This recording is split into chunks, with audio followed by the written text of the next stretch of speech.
Hello and welcome back to the Exercise Engineer podcast. Happy New Year.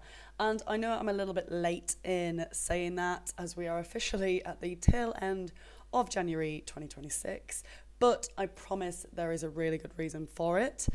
If you are listening to this on your morning commute or while you are out hitting the pavements, getting your steps in, I want you to just take a nice look around. If you're in the gym, look at the racks. If you are on a popular running route, just take a look at the crowd around you and notice it's probably slightly quieter than it was right at the start of January. So we are on the New Year's resolution fog has almost lifted already. I've been hosting this show for 3 years now, maybe a bit longer actually. And every year I see the same cycle over and over again. January 1st is the most delusional day of the year. We make promises based on who we wish we were, and not actually who we are. But here we are, 4 weeks later, the new gear is a bit dirty, the motivation is low, and the reality of 2026 has really set in now. So the reason I am so late to recording this, and I'm recording this now, because February is actually where it actually matters, and the real athletes are made in February. So this isn't just an episode, it's going to be 40 to 60 minute workshop, and we're going to work through this together. We are going to deep dive into the psychology as to probably why we have all failed in the last 3 to 4 weeks, how to build proper, smart goals that actually function in a busy life, and I'm going to share with you the massive pivot that I'm making this year, moving away from the race every month lifestyle that I had last year, and definitely focusing on my Ironman and the growth of this business and this podcast. So that's super exciting. So grab your notebook. It's going to be a bit of a workshop. It's going to be interactive. So let's just get to work. So let's talk about why our brain hates resolutions. Let's talk about the why. Why do 80% of people quit by the second week of February? That's right, the second week of February, 6 weeks in. Why do most people quit at that point? And it's almost like the false hope syndrome. So in 2002, there were some researchers that identified what they call the false hope syndrome. So when we set the resolution, our brain releases a massive hit of dopamine already. We feel amazing just for saying that we're going to do something. You tell your friends, oh, I'm going to run a marathon this year, and they cheer. It's yeah, this is what we're going to do. You get that social reward from it already without even lifting a foot, without going for a run. And then when Tuesday morning rolls around, it's raining, your alarm goes off, it's 5 a.m, the dopamine is completely gone, and then you're left with, oh, crap, I've actually got to go and do this now. And I think that's where the reality has clearly sinked in, and we don't want to do it anymore. We've already got the biggest benefit from it, which is already that huge dopamine release of telling everyone that we're going to do it. So we've already got that in a sense. The second reason is we are all very all or nothing, and I know we are. We all are. The amount of people that come to me and say, oh, once, I'm really, really good Monday to Friday, and then once I have one thing, it just all goes completely down the drain. We are all the same. So just please trust me when I say this. But there is a psychological phenomenon called the limited violation effect, so imagine you're on a really strict nutrition plan, as most of us have, you're doing great, then all of a sudden a colleague brings donuts into the office, you eat one of them, your brain doesn't say, oh well, that's 300-400 calories, I'll be better at dinner. What it says is, well, that's the day ruined, I might as well eat 5 more and have a pizza for dinner. We treat our goals like these glass vases and one tiny crack, and we literally just throw the whole thing in the bin. So the aim of 2026 is to not be the all or nothing. It is moderation and understanding that one small hiccup, one small roadblock, one small mistake isn't going to be the be and end all of our goals. So action task 1 that I'm going to give you is I want you to just pause this audio, or we can just like have a little interim here. I want you to identify your friction point that stopped you in January. Like, was it that you weren't prepping your clothes the night before? Did you not meal prep? Were you staying up too late scrolling on TikTok or Instagram? I know we are all in the same boat of that one. Like, that's a big one for me. Just really identify specific moments that the train came off the tracks. So if you don't find this problem, you can't fix it. So let's pinpoint a few of those problems first, and then we can move on to actually setting realistic goals. So find the friction point there for you. Okay, into the next section. So we've all heard of SMART goals before. And most of them use them like a boring corporate HR form. It's like filling it in, like, let's make it blah, blah, blah. But let's actually make these work. Let's make them exciting. So let's do for like a runner example. So the specific is like the laser focus. So I want to be a better runner. That's like a ghost. That's not going to help you at all. It's not real compared to I want to run my local 5K in under 22 minutes. That is such a better goal already because there is focus. Your brain has a target to work towards. It knows exactly what winning looks like.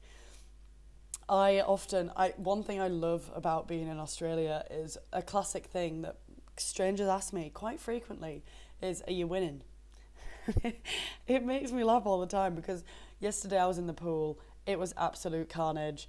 The waves were crashing over. There was so many of us sharing one lane, and this guy next to me glanced over and just looked at me and just went, "Are you winning?"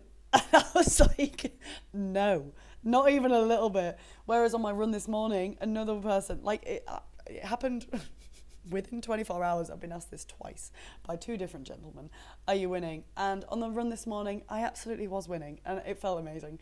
But what does winning look like to you? What does success look like to you? We need to know what that looks like in order to classify things as a success or not, so we know if we have actually achieved it. Because when you just say, I want to be a better runner, you might improve running over the year, but unless you have a target of what winning actually looks like, it's very difficult to get the same dopamine response for starters, but it's because it's so difficult to understand what it is. What does winning actually look like? So it's difficult to celebrate it if you don't know if you have actually won, because you will get used to that. So it's difficult to know if you're actually a better runner than you were at the start, because it'll feel very similar, unless it is, of course, drastic, which is what we're going for in 2026. Anyway, the M of SMART, so sorry, I didn't specify that. SMART stands for specific. The M stands for measurable. So in 2026, we have no excuses. If you aren't tracking your heart rate variability, your splits, your whatever, like, you don't need all of those metrics, of course. Like, one of the things that my Garmin gives me is vertical oscillation. Like, whoever is tracking that, what are you doing? That's way too much information, but also cool. Reach out to me. Let me know how that actually helps. But if you're not tracking any of these things, then you are just guessing. So even if you just choose one metric, maybe it's miles per week or kilometers per week or minutes of zone 2 running, just something that you can measure, or like your 5K splits. Set yourself some tests at the start of it, give yourself a baseline, and actually know what you're measuring against. So again, we want to know what success is going to look like, and the only way we can do that is if we are measuring it. So we also have like the reality check, which is A. So is it actually achievable? And this is where most of us fail, because we have full-time jobs, kids, a mortgage, yet we set ourselves, I don't have any of those things, by the way, like I'm actually a child. But we set ourselves these goals as if we're going to start training like pro athletes. And we can only realistically maybe give 5, 7, 9 hours a week to training. We cannot be setting unrealistic goals like 15-hour a week training blocks. Like this Ironman, I don't know how people with full-time jobs do this, because I'm training more than 20 hours a week on just training. Never mind sleep, recovery, eating, fueling for all of that. None of that doesn't come under the 20 plus hours a week I'm doing. And some people do more than this, and I find it mind blowing. Like, it's so impressive how people do the full-time job. Hats off to you all. But the aim is to not give ourselves these unrealistic goals. So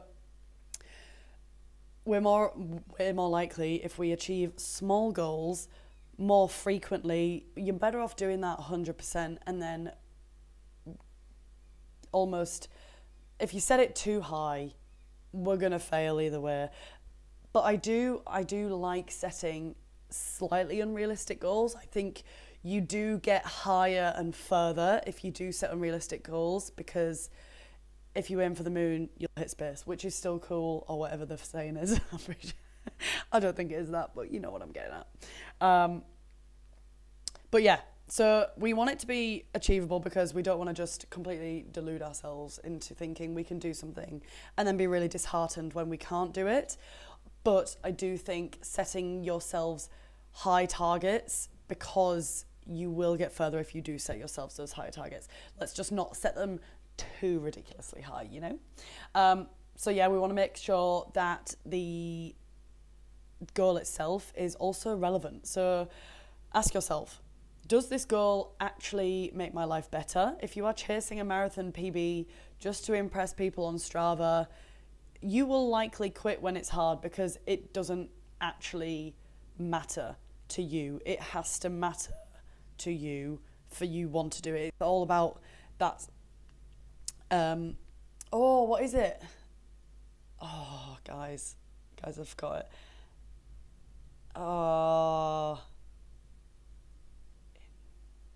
No, it's gone, sorry. But it's all about external and internal. There it is. So likes on Strava, that's external validation. Whereas if you got intrinsic motivation, that's the one. Then that's the one that you are going to go further, because guaranteed you care about it so much more. You understand the health benefits, or like what it actually means to you. Whereas external validation is just likes on Strava is not going to get you a sub-3 marathon if that is your goal. Anyway, also, what's happened to the lighting there? I don't know. T also stands for time bound. So we need to set ourselves deadlines as well. A lot of deadlines, I think, are way too far in the future. So when we say this year, you'll put it off until the last quarter of the year, and then you're like, oh crap, I didn't do that thing I was going to do. So now you're cramming it into the last 2 months. And then by the time it gets to that point, you're like, oh, I'll just wait for 2027 instead. So let's not do that. Let's actually give ourselves quarterly targets. So give yourself a Q1 target of what needs to happen by March 31st in order to achieve this bigger target or this bigger goal. So it might be a goal that you're working towards in September, but we do need to give ourselves quarterly, like more frequent big targets as well. Otherwise, again, we'll just leave it until the month before, and then we're like, oh crap. So quarterly targets are the way forward, and then you break those down into weekly targets. So what needs to happen by the end of March in order to achieve my goal, and then what needs to happen at the end of this month, what needs to happen at the end of this week, what needs to have happened by the end of today that makes me actually realistic in order to achieve that goal. So action task number 2 of this episode. Well, we're not even 15 minutes in, and I've given you 2 actionable tasks already. So I want you to rewrite your goals. Go back to wherever you wrote them down, take them back out. So take your goals back out, strip them down. So write it like this: I will action for duration at location on which days of the week. For example, I will run for 45 minutes at the local park every Tuesday and Thursday morning. That isn't a resolution. That is almost like an appointment. You are booking yourself in. So get it in your calendar. Make sure these things are non-negotiable because they're in your calendar. You've time blocked for them. You've given yourself a bit of buffer before and after to make sure you do have time to get it done. Otherwise, if you just leave it up to chances, it's like, oh yeah, I'm gonna try and run twice a week. You're not gonna do it because you'll never make the time on the day. You need to book it in and know when you actually getting stuff done. Otherwise, you'll just put it off to the end of the day and then you'll be too tired and then other things will come up. So make sure, so I'm just going to repeat that once as the example. I will run for 45 minutes at the local park every Tuesday and Thursday morning. And even give it a time. Meet up with people. Keep yourself accountable to that appointment. This next chapter of this episode is going to be more on thought-provoking questions. So I think if you want to stay motivated, once that New Year energy has died, you need to be answering these 3 questions I'm going to ask you honestly. So, number 1, what am I willing to give up? Every yes that you say to a goal usually means a no to something else. So if you want to be speedy by the end of the year, are you willing to give up your Friday night drinks so you can hit the track first thing Saturday morning, or get your long run in on a Sunday morning and not go out Saturday nights? Is it you are saying no to eating 3-course meals all the time because you don't need that much fuel if your aim is just to lose fat? Like simple things like this, like what are you willing to actually give up? Like if you want better sleep, are you willing to give up late night Netflix or doom scrolling or even like deleting apps, or give yourself like get the blocking apps? There are loads of ways around this. So that was question number 1. What am I willing to give up? You need to be writing these down as I'm speaking and then answering these very honestly. Like, what are you actually willing to give up? Who is this goal for is number 2. So is it for the 18-year-old version of yourself that felt weak? Is it for your kids so you can be around to grow up with them and keep them energized and run around the park with them? Like, find who you are doing this for. Like, if it is yourself as well, obviously that is amazing. That almost trumps everything, because I do think on a certain level we do everything for ourselves, but also like if your kids are obviously your priority, we should be doing our healthy stuff for them as well. You know what I'm trying to say. So who is the goal for? Let's get really clear on that. So find the person that you are doing this for. And then number 3, what does failure look like? So we spend so much of our time dreaming of success that we do not plan for the bad days. So what is your like minimum viable day? So this is what I mean by my non-negotiables. What is the absolute minimum that you can be doing every single day? One thing that you can do every single day that is going to help you work towards that goal. So if you're too busy for a 10-mile run, like, will you commit to at least a 10-minute run or something? Like, you never have a 0 day. Or if you do, the best rule for consistency is to never miss 2 days in a row. We are never too busy to miss 2 days in a row. Yes, life does get in the way, especially to miss one day, like postpone something for the next day. But if you are still not getting it in that second day, that's going to become an issue, because then that habit will, like, you're more likely to lose that habit or create the habit of not getting it done, which is not good, or coming up with excuses, etc., etc. So action task number 3 is your 5 whys. So pick your goal. I want you to ask, why do you want this? And then when you get that answer, ask yourself why again.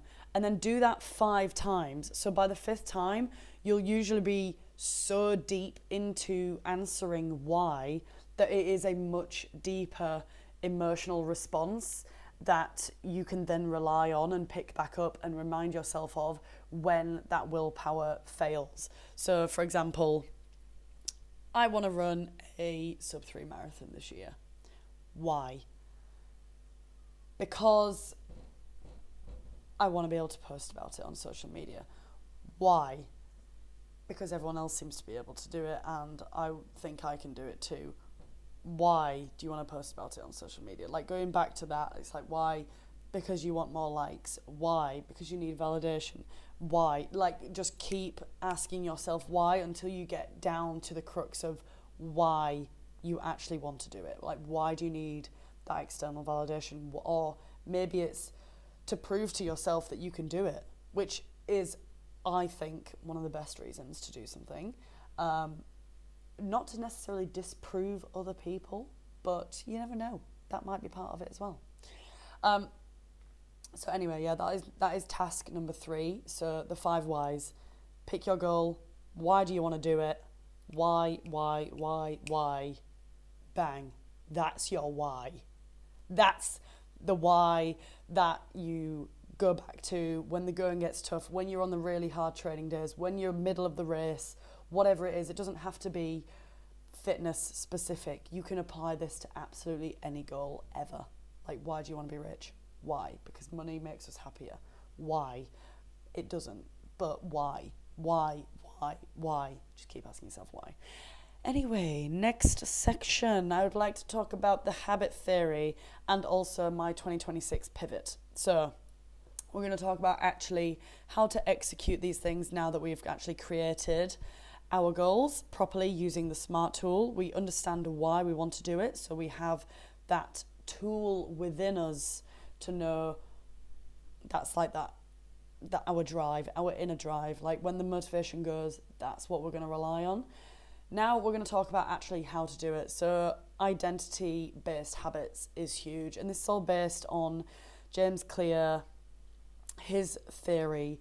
I love that book so much. Atomic Habits. If you haven't read it, please go read it. It's phenomenal.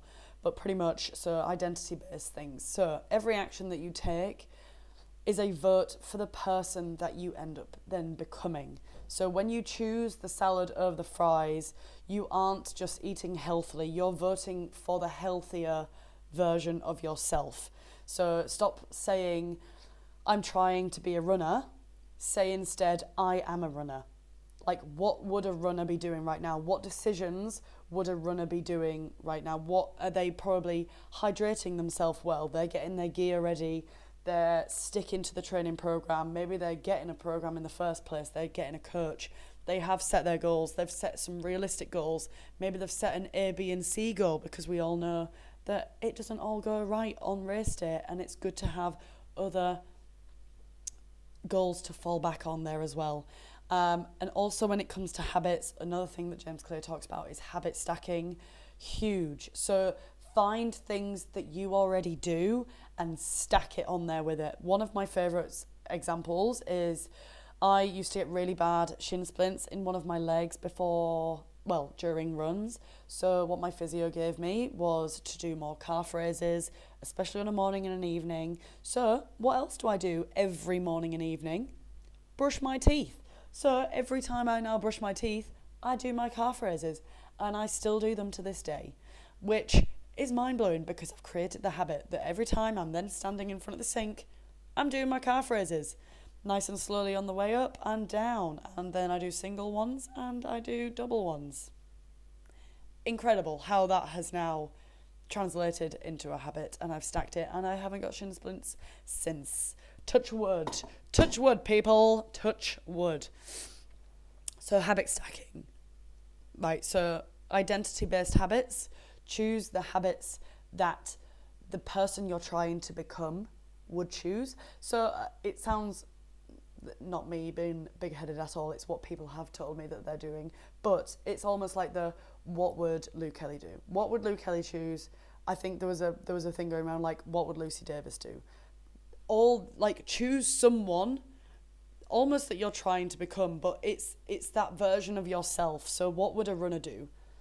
And become that person that always chooses that habit, that option. So always become the person that takes the stairs. Don't just stand on the escalator or take the lift every time.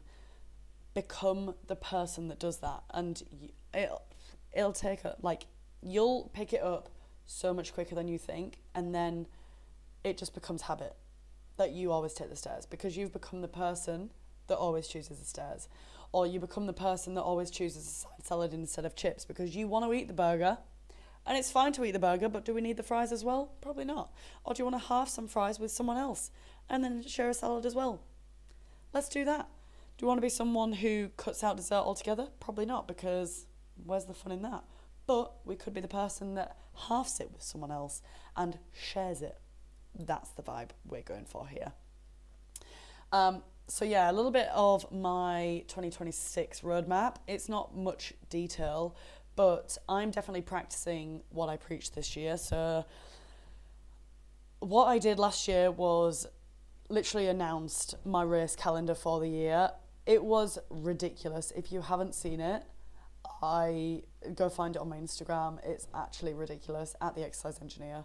But it is actually ridiculous how much I did last year. I was reflecting, obviously, at the end of the year. I was like, no wonder my body rejected everything that I wanted to do towards the end of the year. Like, so you'll have noticed that I haven't done that this year at all. And that is 1,000% intentional. I don't want to just, my whole life to be revolved around races this year. It's not. That was 2025 and a lot of 2024 as well. Saying that, I have got my Ironman first. That is in beginning of March. So until March, I haven't set myself any other goals because that's the big one. That's the only thing that really matters to me right now. That's the only thing I can really focus on, especially I'm in peak weeks now, and it's requiring, as I said, more than 20 hours a week of just steady, consistent training. I've got to fuel, I've got to recover properly from all of that, and it is really taking over. So I have to let other goals take a backseat for now.